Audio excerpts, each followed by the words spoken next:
Për ne dhe për mua personalisht, mbrojtja e pavarësisë dhe ruajtja e pavarësisë së sistemit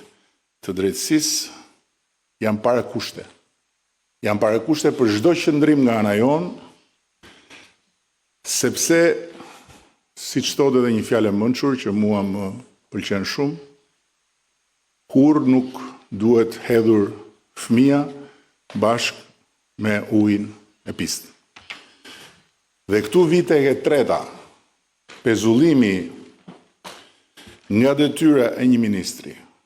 në këtë rast edhe zëvendës kryeministri, pra drejt për drejt përgjegjës për drejtimin e qeverisë në mungesë kryeministrit, është një tjetër shfaqje e pikërisht atyre doftësive që përmenda më lart, të një pushteti krejt të ri dhe e reflekseve antidemokratike që përmenda po ashtu më lart. Ky është një rast unikal në historinë e Europës dhe po ashtu edhe në historinë e trupave speciale të drejtësisë që janë krijuar në proceset e integrimit evropian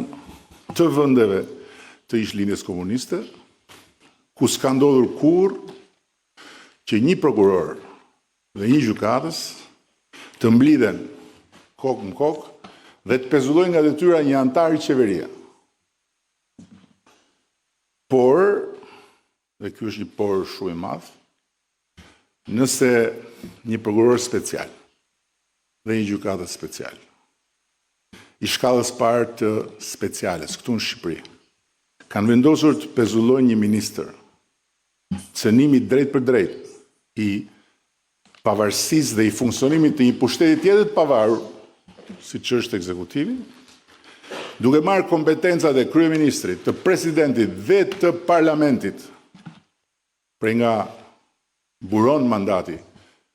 i qeverisë dhe i çdo ministri,